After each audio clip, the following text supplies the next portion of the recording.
warahmatullahi wabarakatuh. Waalaikumsalam warahmatullahi wabarakatuh. Nahmaduhu wa nasta'inuhu wa na'udzu billahi min shururi anfusina wa min sayyiati a'malina may yahdihillahu fala mudilla lahu wa may yudlilhu fala hadiya lahu. Amma ba'du. Yang terhormat Kepala TK Kelurahan Lilir Dolombo, yang kami hormati semua rekan-rekan guru, teman sekecamatan Dolombo. Syukur alhamdulillah pada kesempatan hari ini kita masih diberi nikmat kesehatan sehingga kita dapat menghadiri acara aksi nyata modul 1.4 budaya positif yang disampaikan oleh Bu Yani Kristiani dengan tanpa ada halangan suatu apapun. Amin ya rabbal alamin. Untuk itu, marilah tak tasyahud kita ucapkan bersama dengan bacaan hamdalah. Alhamdulillahirabbil alamin. Shalawat dan salam tetap terlimpahkan kepada junjungan kita besar Muhammad Sallallahu Alaihi Wasallam yang selalu dan selalu kita nantikan syafaatnya hingga yaumul kiamat nanti. Amin ya rabbal alamin. Ya Bapak Ibu Dokter, ya saya bapaknya ganteng ya. Ibu yang kami hormati, di sini saya sebagai moderator dalam acara berbagi praktik baik aksi nyata modul 1.4 budaya positif. Perkenankan membacakan susunan acara pada hari ini. Yang pertama yaitu pembukaan, yang kedua sambutan dari Kepala TK Lilir Dolombo, dan yang ketiga penutup. Yang saya kok langsung ditutup gitu. Mohon maaf Ibu ya. Yang ketiga yaitu penyampaian materi aksi nyata modul 1.4 budaya positif oleh Bu Yani Kristiani SPD, dan yang keempat yaitu penutup. Dan marilah acara pada hari ini kita buka bersama dengan bacaan basmalah. Bismillahirrahmanirrahim. Ya, acara selanjutnya yaitu sambutan dari Kepala TK Lilir Dolombo. Nanti dilanjutkan langsung penyampaian aksi nyata modul 1.4 budaya positif oleh Bu Yani Kristiani SPD. Kepada beliau disilahkan.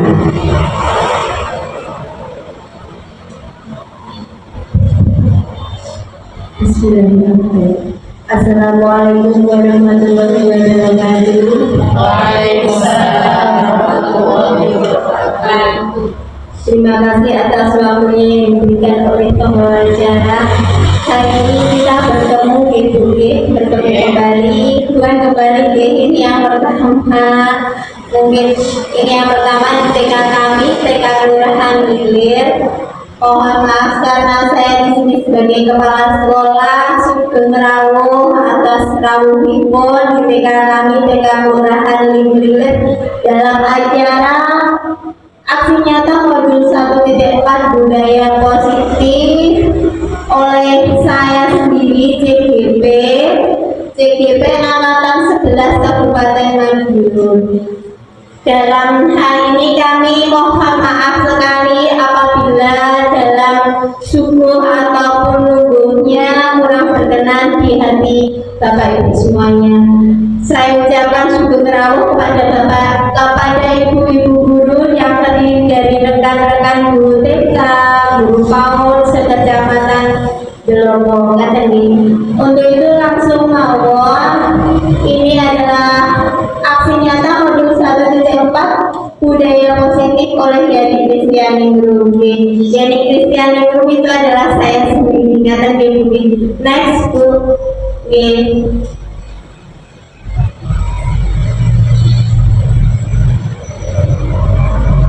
Iya, sebelum kita memulai acara, terlebih dahulu untuk menghangatkan suasana, untuk mengakrabkan suasana, mari kita melaksanakan SBD sejenak.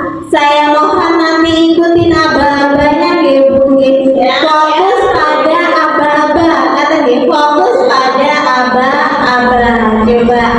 Coba semuanya sambil lihat ke depan, sambil mukanya senyum dulu. Senyum dulu. Tarik 2 cm ke kanan, 2 cm ke kiri. Senyum. Semuanya sambil senyum ya. Senyumannya indah akan menumbuhkan jiwa, hati dan pikiran yang positif. Nyata nih. Oke. Siap untuk SBD Ibu? Biar iya. Coba telunjuknya mana? Ayo telunjuknya mana? Telunjuknya kita putarkan searah jarum jam. Kita putarkan. Putar. Kalau nanti saya bilang pegang dagu, berarti teman-teman nanti langsung telunjuknya ke dagu. Kalau pegang saya bilang telinga, berarti teman-teman nanti langsung pegang telinga. Iya, sudah paham, pintar sekali, bagus sekali. Telunjuknya diputar, putar, cepat, putar. Dagu. Oh iya. Lagi, siapa yang salah lagi? Randa yang salah lagi. Putar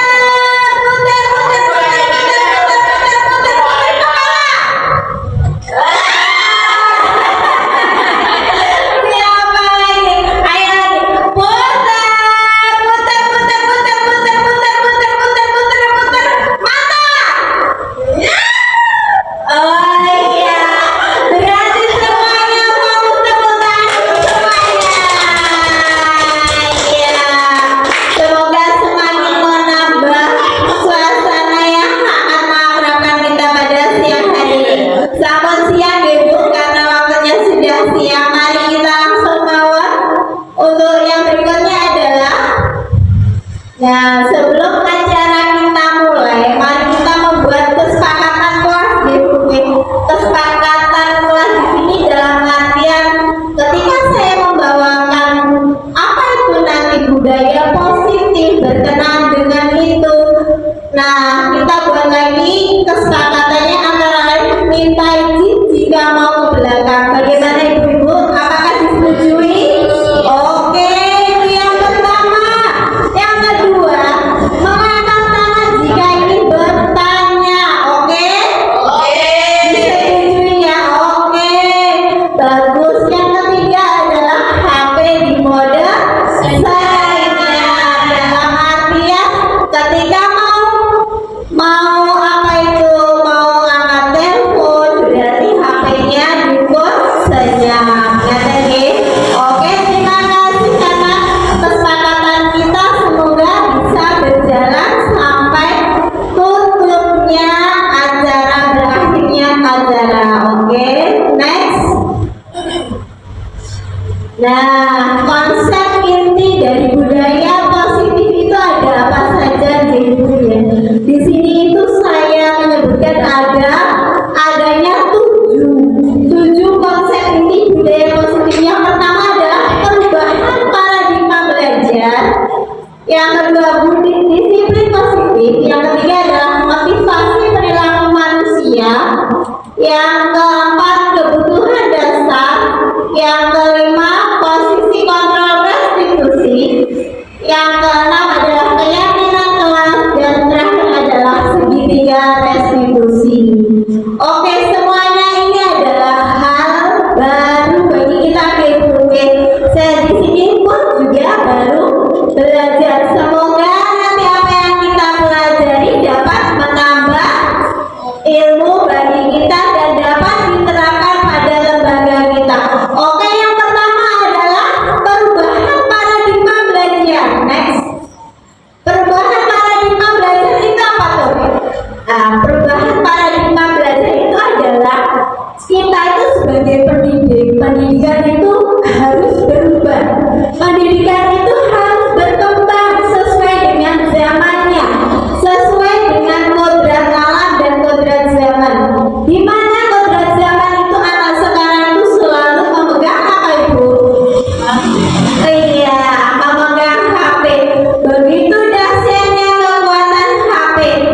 ini berarti kita mendidik itu harus sesuai dengan kodrat zaman yang kita harus berhati-hati karena seringnya dengan kecanggihan teknologi maka anak-anak pun juga akan berkembang kecerdasannya semakin besar. Nah, itu demikian juga dalam hal ini pendidikan itu kita harus menuntun anak menuju perubahan yang lebih baik berdasarkan filosofi Ki Hajar Dewantara yang semuanya itu berpusat pada profil pelajar Pancasila untuk mewujudkan karakter anak itu. Jadi intinya pendidikan berdasarkan filosofi Ki Hajar Dewantara itu berpusat kepada anak tanpa meninggalkan profil pelajar Pancasila. Karena profil pelajar Pancasila itu adalah sangat erat kaitannya dengan tingkah laku anak didik kita agar kita bisa menuntun anak sesuai dengan zamannya. Anak zaman sekarang itu sangat berbeda dengan anak zaman dahulu. Kalau zaman dahulu itu anak-anak dipegangin HP, belum kenal HP. Anak-anak itu zaman dulu mainnya masih tradisional. Ada apa ibu? Layangan, ya engklek, karet, ya drakon, seperti itu. Tapi anak yang sekarang kalau dikasih puspa sudah tidak kenal, katanya adalah HP. Nah, di sini tugas kita sebagai pendidik adalah menuntun anak menjadi lebih baik sesuai dengan kodrat zamannya, kodrat alamnya. Kata dia, next.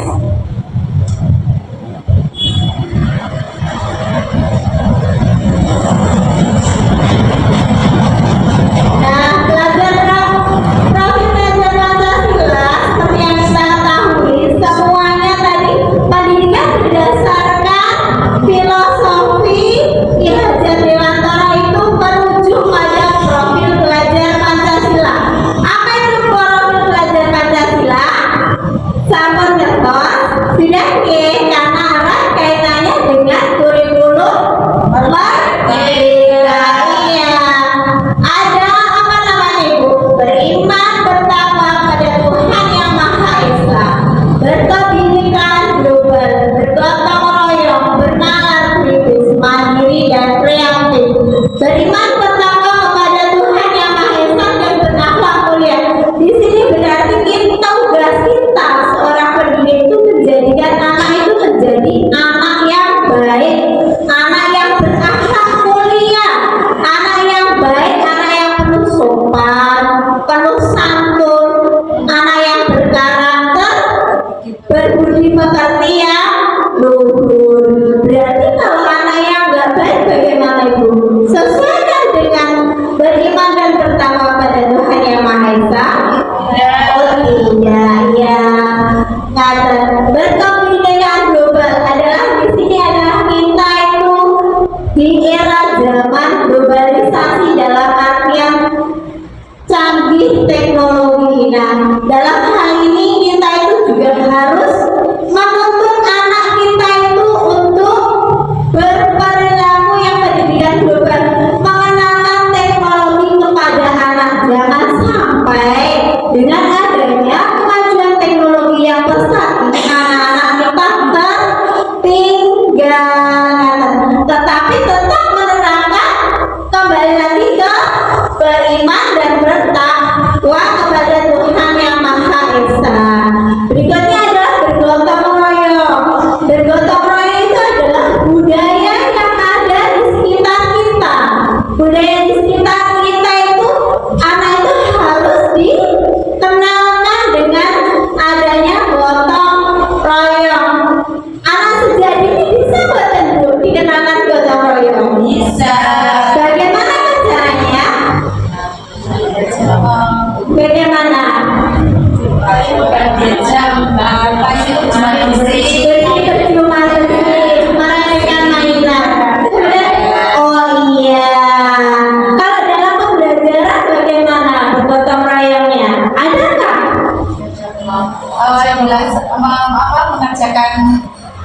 apa kolase bersama. Oke, ya tepat sekali.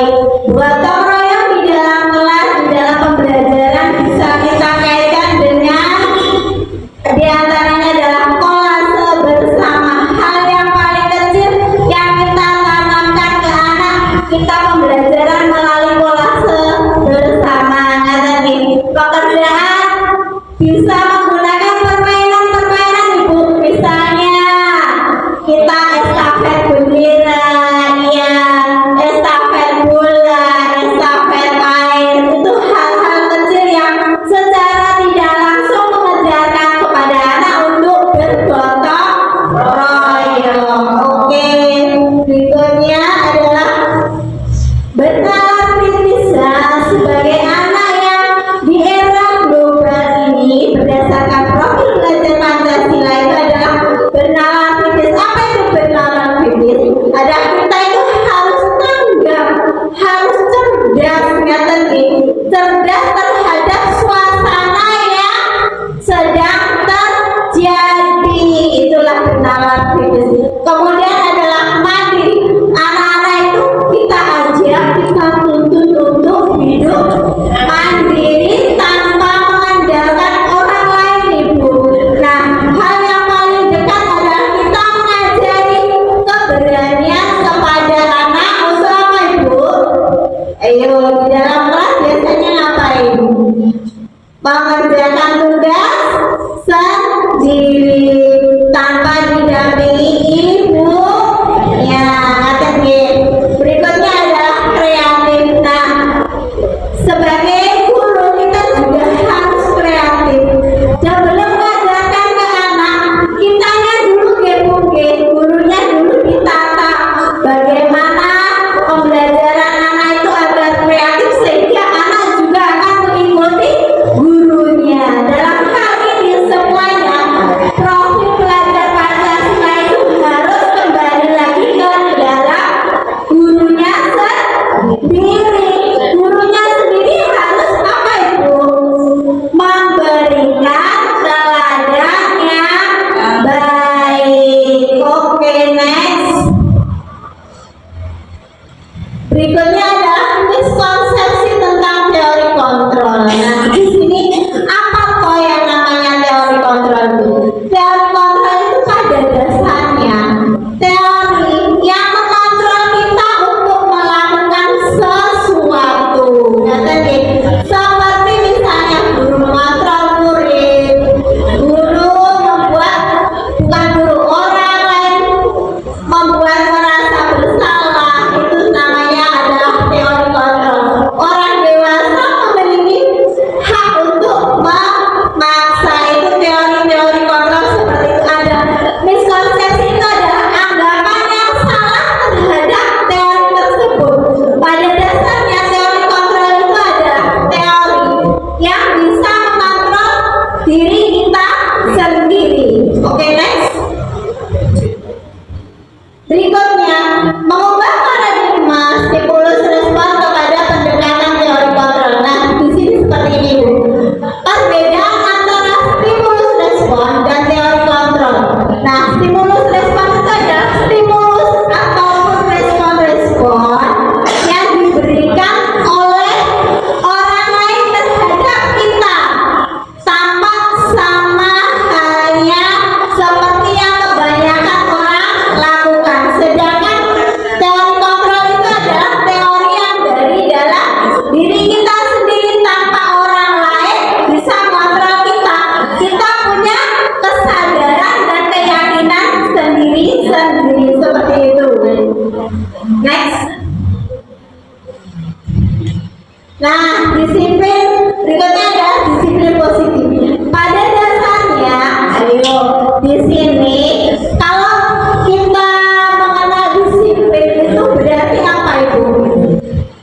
Apa yang jadi di benak panjenengan tentang disiplin itu apa? Coba. Yang panjenengan teratur, yang panjenengan tanamkan ke anak tentang disiplin itu apa dan bagaimana?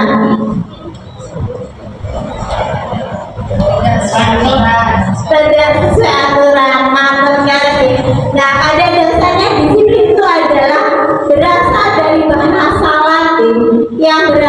disiplina yang artinya adalah belajar. Dan di dalam hal ini disiplin itu memiliki tanggung jawab untuk belajar yang lebih baik. Disiplin positif merupakan salah satu cara untuk menerapkan disiplin yang menumbuhkan kesadaran serta memberdayakan murid tanpa memberikan imbalan, penghargaan, ancaman ataupun hukuman. Itu adalah disiplin positif yang dikembangkan dari disiplin tadi. Oke, next. Motivasi perilaku manusia. Nah, di sini ada beberapa motivasi.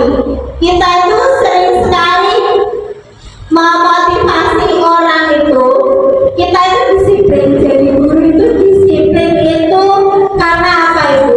Panjenengan semisalnya begini. Kalau tidak ada atasannya, apakah panjenengan akan tetap berangkat ke sekolah? Tetap lagi jam 7, apakah akan molor jam 8? Oh, jam 7, oke. Apakah panjenengan tetap mengajarkan membuat modul ajar tanpa disuruh kepala sekolah, ataupun panjenengan tidak mengajarkan membuat modul ajar? Bagaimana? Oh, tetap buat. Oke, tetap buat. Di sini berarti panjenengan itu adalah guru yang iya, guru yang baik yang sesuai dengan poin nomor 3, yaitu jadi untuk menjadi orang yang mereka inginkan. Jadi panjenengan itu menghargai diri panjenengan yang dengan artinya sadar tugas dan kewajiban apa yang harus kita lakukan. Nah, seperti itu yang berdasarkan dengan nilai-nilai yang mereka yang percaya. Nilai-nilainya itu apa saja tuh Ibu? Nilai-nilai yang membuat kita itu timbul disiplin positif, timbul kita itu sadar seperti itu. Nah, motivasi perilaku manusia yang pertama itu adalah untuk menghindari ketidaknyamanan ataupun hukuman. Biasanya itu kita diibaratkan seorang anak anak yang gini. Nanti aku kalau nggak mau ke sekolah, nanti aku nggak dikasih saku sama ibuku. Seperti itu biasanya itu. Nah, itu adalah disiplin yang dari hukuman. Yang kemudian adalah untuk mendapatkan penghargaan. Nah, untuk mendapatkan penghargaan biasanya kita itu sering ke murid kita bahwa banyak kadang anak itu nggak pernah maju di publik. Maksudnya dalam artian anak itu nggak pernah mau belajar dengan baik, yaitu selalu nyutik temannya atau bagaimana temannya kadang dijambak ataupun dijelek. Kita kasih biasanya itu reward penghargaan. Hari ini kalau kamu nanti mau belajar, nanti ibu kasih misalnya roti ataupun jajan ya atau permainan. Itu adalah disiplin karena apa? Karena timbulnya iming-iming tadi ya, iming-iming. Nah, kalau kita sadar itu adalah posisinya di nomor 3, menghargai diri sendiri. Seperti itu. Next. Nah, ini adalah perbedaan antara hukuman, konsekuensi, dan restitusi. Di sini yang ada hal baru ini adalah namanya restitusi. Hukuman, konsekuensi, dan restitusi. Hukuman dan konsekuensi, ada nggak perbedaannya Ibu? Kira-kira perbedaannya apa? Siapa yang ingin memberikan pendapatnya antara hukuman dan konsekuensi? Siapa yang tahu? Hukuman, ya, oke. Saya jelaskan nih. Hukuman di sini adalah, hukuman itu adalah sesuatu dari akibat peraturan yang ditimbulkan. Biasanya lembaga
Nah, ini dalam hal ini dihukum oleh penghargaan. Nah, tadi ini yang saya katakan di depan tadi, disiplin oleh imbalan seperti itu. Disiplin oleh imbalan itu adalah mengakibatkan seseorang itu menjadi ancaman buat dirinya sendiri. Kenapa dikatakan ancaman buat dirinya sendiri? Karena penghargaan yang diberikan oleh seseorang itu untuk melakukan sesuatu itu bisa berakibat dalam jangka pendek dan dalam jangka yang sangat panjang. Dalam jangka pendeknya itu sesuatu kita putih kata dia. Dalam jangka pendek itu putih, oh aku senang dikasih hadiah seperti itu. Tapi dalam jangka panjang kegiatan yang terus dilakukan secara berulang-ulang akan menimbulkan banyak hal. Yang pertama apa? Pastinya apa? Bosen. Ya, yang pertama itu adalah ketergantungan.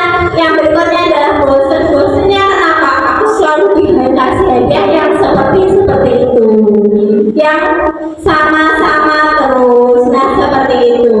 Yang kemudian adalah tadi ketergantungan, selalu mengandalkan aku tuh gak dikasih hadiah berarti aku gak semangat, seperti itu.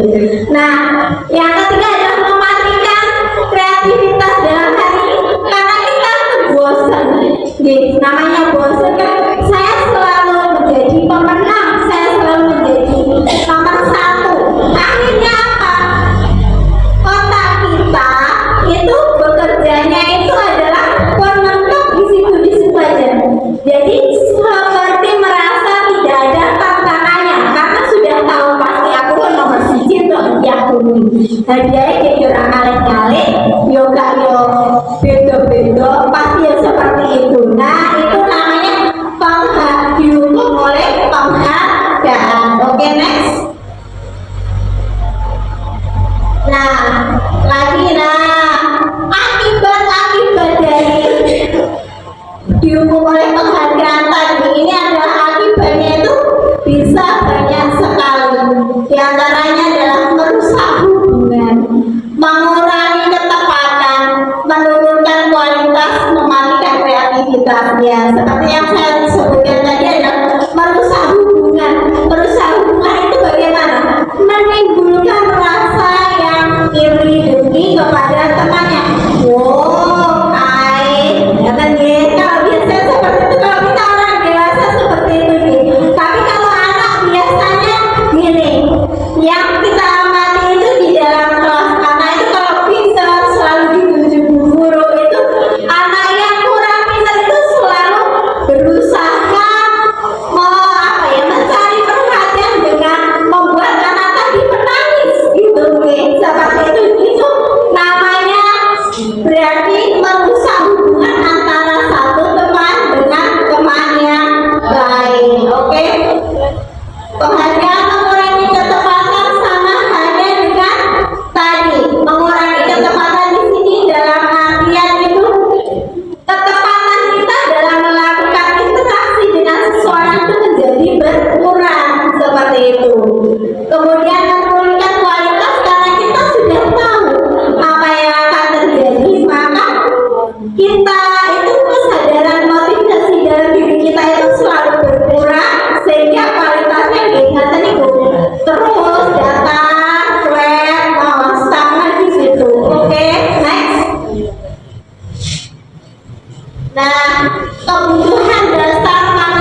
apa diakui oleh orang lain.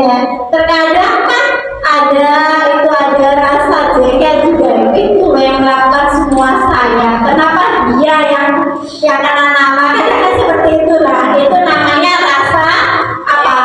Iya, rasa jengkel, rasa penguasaan, seperti itu. Kebebasan, berikutnya kebebasan itu adalah yang tadi Bu, apa tadi? Kebebasan kebutuhan akan pilihan kita berhak menentukan pilihannya sendiri-sendiri, ya. Mana yang membuat kita menjadi baik, mana yang membuat kita menjadi senang, mana yang membuat kita menjadi pusing, itu adalah kebebasan. Berikutnya adalah kebutuhan akan kesenangan. Nah, senang tadi kita itu perlu apa Ibu? Biar pikiran kita fresh, perlu apa? Iya, jalan-jalan bisa menimbulkan apa? Kesenangan juga. Selain itu jalan-jalan tuh bisa menimbulkan ini kreativitas bertambah. Oh, di sana ternyata ada seperti itu tuh, baru tahu. Nanti lain kali kita akan ATM kan. ATM kan apa Ibu? Amati, tiru, dan modifikasi. Apa yang ada di sana baik, kita tiru yang ada di sini.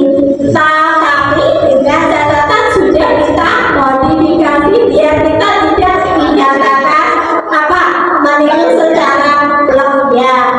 Bahasanya plagiat. Oke, berikutnya next. Nah, ini adalah berikutnya posisi kontrol restitusi. Restitusi tadi apa Ibu? Apa tadi? Saling Dewi ini bahasa kalian saling lain.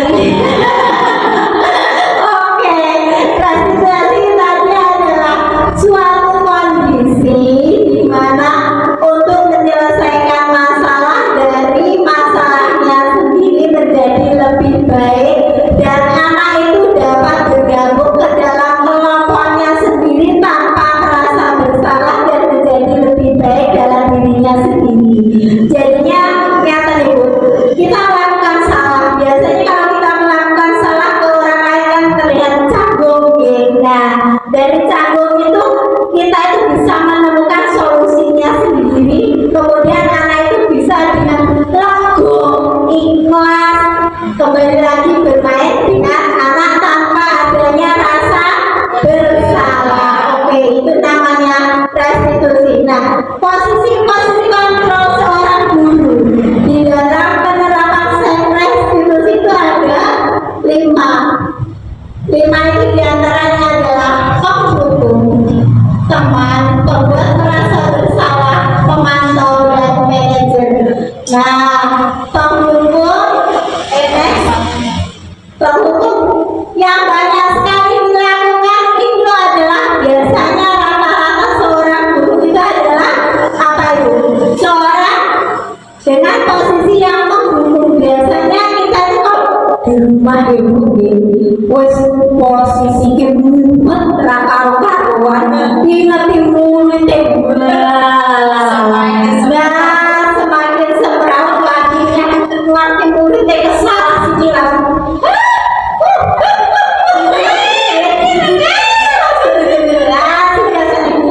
berdiri di sini. Nah, seperti kebanyakan seperti itu. Tapi kalau di TK kita buatan di TK kita mata berapa buatan di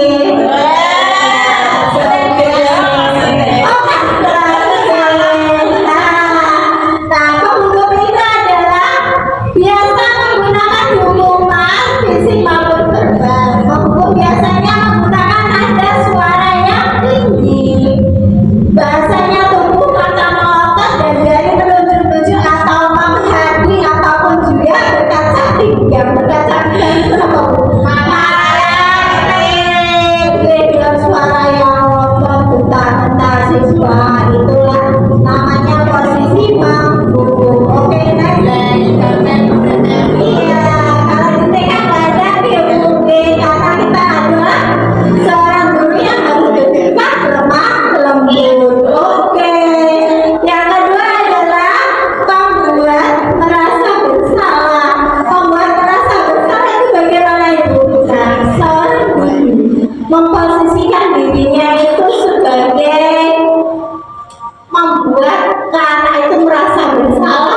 Ingat, nah suaranya itu biasanya lebih lembut. Pembuat rasa bersalah akan menggunakan keheningan yang buat orang lain merasa tidak nyaman, bersalah atau rendah diri. Nadanya gimana? Nadanya biasanya mangkel, macam melas, ya. Macam melas, seperti itu. Nah, seperti sedih dengan bahasa yang lemah, mulai macam melas seperti itu. Oke, next. Berikutnya adalah posisi seorang teman. Nah, di sini yang paling banyak digunakan guru-guru kita itu adalah rata-rata teman, karena kita banyak mengajarkan ke anak itu adalah kita itu menerapkan pada diri kita itu makanya gitu di kasaran ini makanya awal jadi bocah cilik biasanya seperti dengan seperti itu anak-anak itu bisa merangkul kita, anak-anak tidak takut dengan kita, anak-anak lebih memahami apa yang kita sampaikan. Tapi ternyata posisi seorang teman itu nanti akan kita bahas. Nah, tapi ternyata posisi seorang teman itu juga kurang tepat ibu kalau dijalankan pada permasalahan yang ada di TK. Posisi seorang teman itu biasanya malah akan membuat guru tersebut itu tidak dihargai, tidak dihormati, diremehkan. Karena apa? Seorang teman itu biasanya bisa nada suaranya ramah, hangat dan bercanda.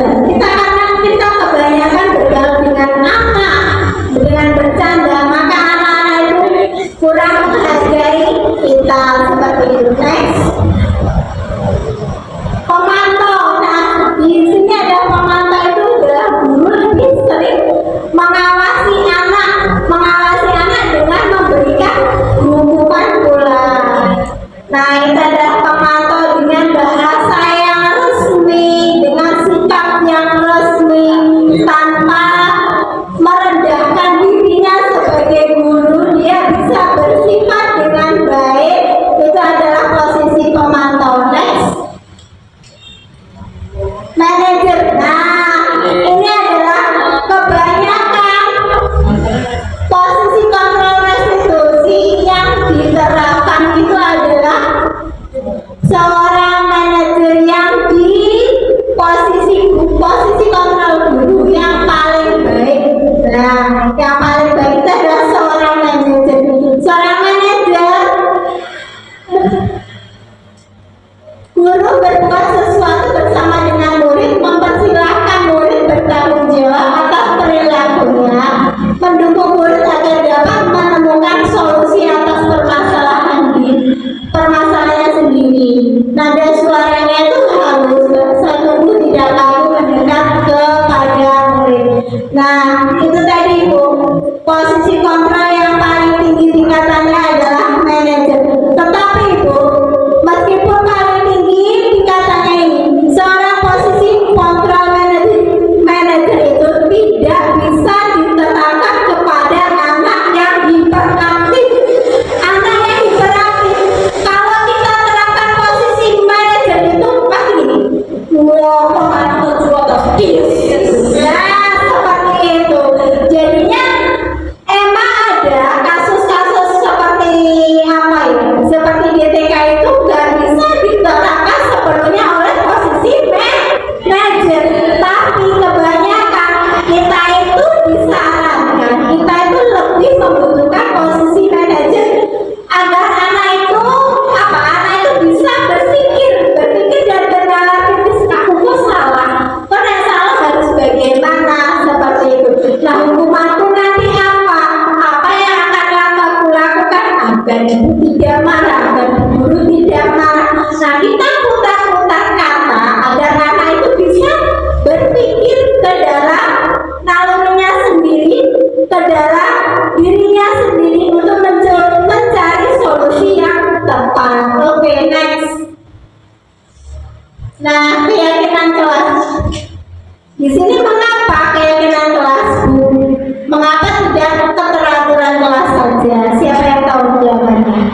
sombong.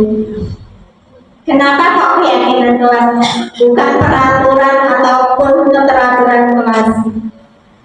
Apa itu keyakinan? Hening, suaranya hening. Sampun sambil lapar mau ibu kalian diperkedaki adanya sungai kata itu. Nah, keyakinan kelas itu adalah sesuatu yang kita yakini bersama, sesuatu yang kita yakini bersama, sesuatu yang kita bahas bersama, sesuatu yang kita sepakati bersama untuk mewujudkan sesuatu yang telah kita rencanakan. Di sini yang merencanakan siapa? Apakah anak-anak atau ibu guru? Anak semua. Gimana? Iya, semua keyakinan kelas itu dari anak, dari ibu guru, oleh anak, dan kembali lagi kepada anak. Itu adalah keyakinan kelas. Sedangkan untuk peraturan itu adalah dibuat oleh satu orang. Peraturan itu dibuat oleh guru dan murid wajib menaatinya. Oke.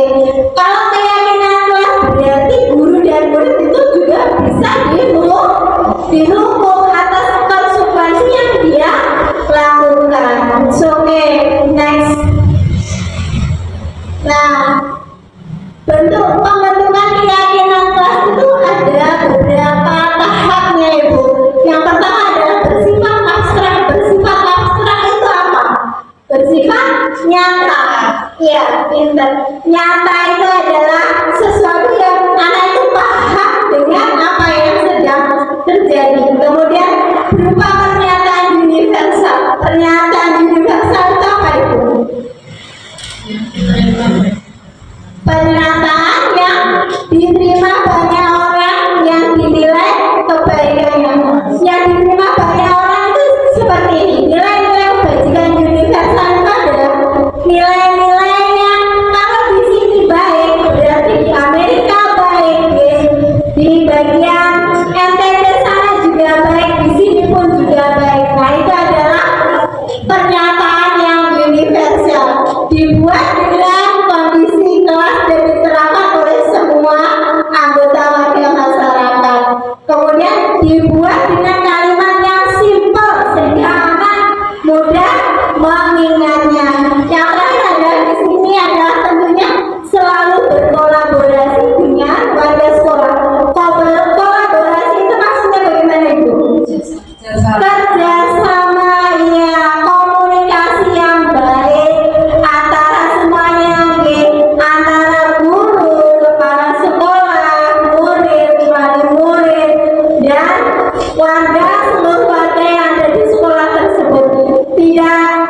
Tidak tentu juga berarti kita harus meninggalkan semuanya boten. Kalau kita meskipun kita kelas, kita punya banyak kelas, kita juga harus bekerja sama dengan guru lain agar guru lain juga bisa mengadaptasi dirinya. Oh, kelasnya seperti itu, kita buat kelasnya seperti itu supaya jadi lebih baik. Tak kalah pentingnya adalah kerjasama dengan wali murid. Apapun itu, karena menyangkut anak didik kita yang mereka titipkan kepada kita, kita hendaknya selalu bekerja sama dengan wali murid. Oke, next.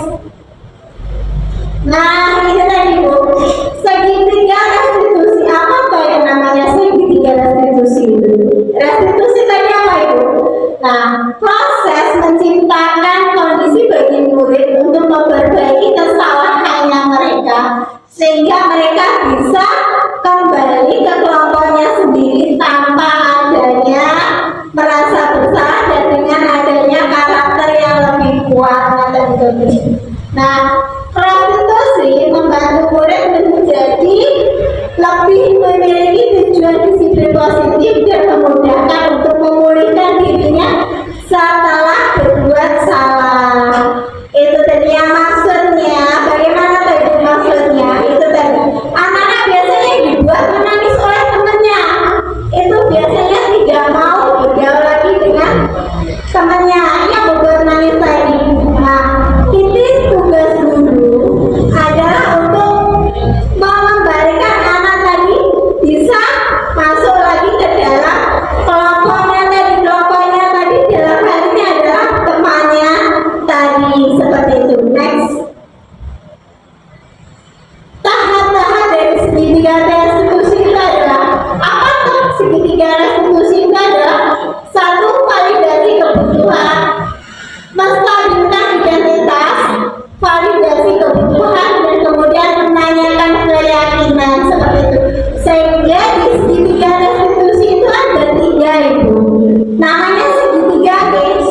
berbuat kata-katanya adalah berbuat salah itu aja, tidak ada manusia yang sempurna. Ibu atau bapak tidak mau mencari kesalahan ini. Siapa yang salah tapi ibu atau bapak ingin mencari solusi yang tepat dari permasalahan ini. Dan akhirnya adalah kamu berhak merasa seperti itu. Itu adalah menstabilkan identitas. Berarti di sini kita seorang guru menanyakan ke dalam anak itu sebenarnya apa kok yang sedang terjadi seperti itu.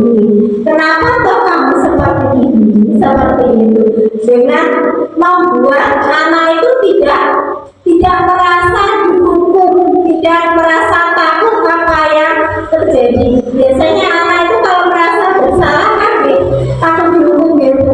Aku udah ngomong kalau dihukum juga di rumah malah seperti ini. Nah di sini bagaimana caranya kita agar anak itu tidak takut berani ngomong ke gurunya seperti itu. Next, validasi tindakan yang salah. Nah, berdasarkan prinsip setiap perilaku berupaya memenuhi kebutuhan suatu kebutuhan tertentu. Nah, ini adalah kata-katanya seperti ini. Kata pemandunya, kamu pasti punya alasan mengapa melakukan hal itu. Kamu bisa melakukan hal yang lebih buruk dari ini. Kamu patut bangga karena telah melindungi sesuatu yang penting buatmu. Nah, seperti itu. Kamu melakukannya karena mempertahankan sesuatu yang paling penting bagimu. Nah, intinya adalah validasi tindakan yang salah ini. Semua perilaku kita itu pasti mempunyai alasan, dan di sini tugasnya guru adalah mencari alasan itu bagaimana dengan mengutarakan, membuat kata-kata yang positif kepada anak agar anak mau mengutarakan apa bagaimana keinginannya yang terjadi, kenapa dia melakukan hal seperti itu. Oke, next. Yang paling terakhir adalah menanyakan keyakinan. Dari semuanya tadi kita sudah ulet-uletan bertanya kepada anak, kemudian memberikan penguatan yang positif kepada anak, kemudian yang terakhir adalah menanyakan keyakinan. Menanyakan keyakinannya itu adalah kita menanyakan kembali kesepakatan yang telah dilakukan itu, kamu melakukan kesalahan yang mana, kesalahan yang bagaimana, dan solusinya bagaimana, seperti itu. Oke, next. Nah, ini adalah contoh-contoh penerapan segitiga restitusi di anak TK kami kemarin. Ini di sini adalah Saka itu kemarin itu telah merebut mainan temannya, karena itu ceritanya dia itu sedang bermain dengan Marcel, tapi Saka itu tidak mau bersabar. Akhirnya mainannya Marcel dia rebut, terus kemudian Marcel membalas Saka dengan sebuah pukulan. Nah, di sini Saka itu sudah berhasil memberikan motivasi dalam dirinya sendiri yang dikaitkan dengan segitiga restitusi yang saya terangkan. Akhirnya Saka meminta maaf kepada Marcel seperti itu. Bisa dibuka videonya seperti apa itu?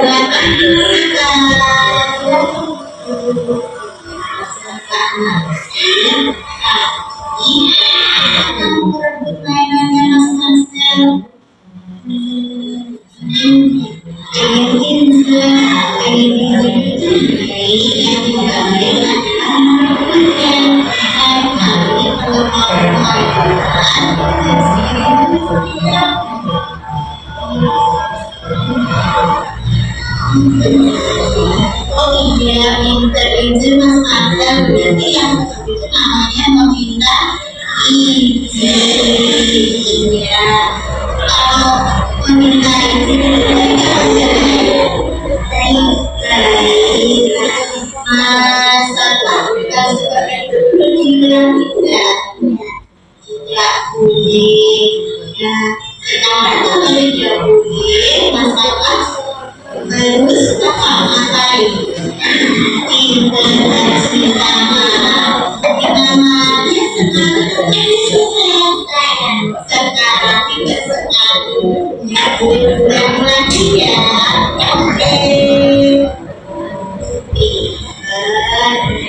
Ya, seperti itulah.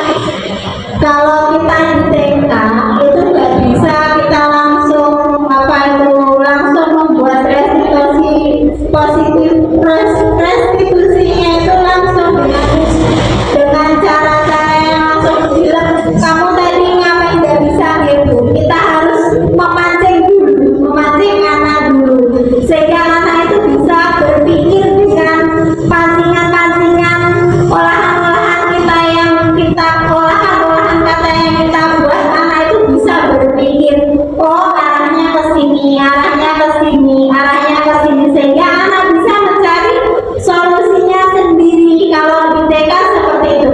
Berbeda pula dengan penerapan restitusi di SMA, di SMP ataupun di SD, karena mereka semua sudah berpikir, sudah bisa berpikir, maka mereka tidak perlu adanya pancingan-pancingan tentang pengolahan kata yang tepat kepada anak seperti itu. Nah, next. Oke, sudah selesai nih. Nah, sebelum acara saya tutup, saya mohon dengan sangat untuk memberikan umpan baliknya dari kegiatan hari ini. Apa yang sudah panjenengan dapatkan? Ini namanya refleksi dulu. Refleksi itu adalah dari 1 jam panjenengan tadi duduk bersama saya, mendengarkan saya. Terus itu apa kira-kira yang panjenengan dapat? Saya mohon satu saja, monggo, 1 ataupun 2. Monggo Bu, silakan Bu. Oke, terima kasih. Bu Mina, monggo silakan. Baiknya mohon maaf Bu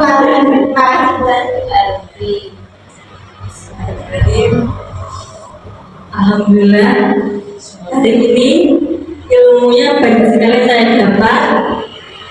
Terima kasih juga Bu Yani sudah memberikan banyak ilmu pada siang hari ini. Tadi saya sudah berbagi ilmu tentang disiplin positif, tentang segitiga restitusi, dan masih banyak lagi.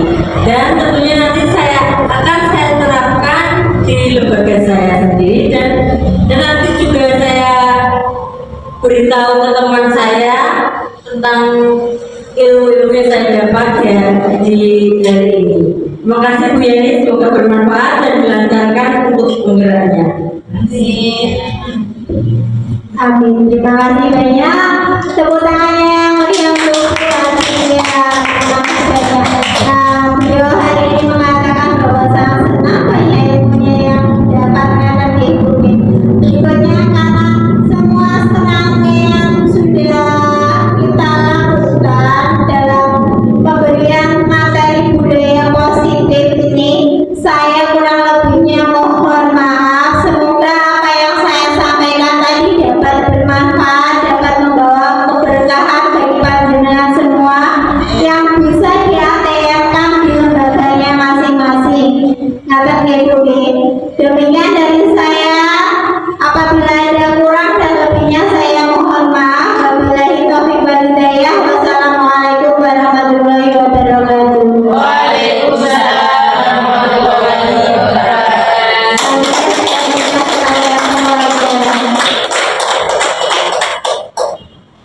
Terima kasih Ibu, terima kasih Ibu, terima kasih kami ucapkan. Terima kasih Ibu, terima kasih Ibu, terima kasih kami ucapkan. Salam, terimalah salam dari kami yang ingin maju bersama-sama.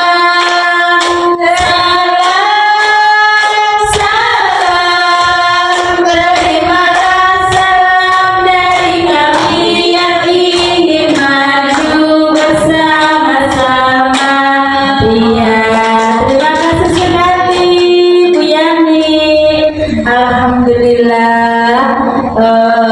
penyampaian berbagi praktiknya oleh Bu Yani sangat luar biasa sekali. Mudah-mudahan segala sesuatunya, segala materi yang sudah disampaikan oleh Bu Yani dapat bermanfaat untuk kita semuanya. Amin, amin ya rabbal alamin. Karena semuanya sudah berjalan dengan lancar, marilah acara ini kita tutup bersama dengan bacaan hamdalah. Alhamdulillahirabbil alamin. Dan dari saya, apabila ada salah dalam menutur kata, saya mohon maaf yang sebesar-besarnya. Bila taufiq wal hidayah,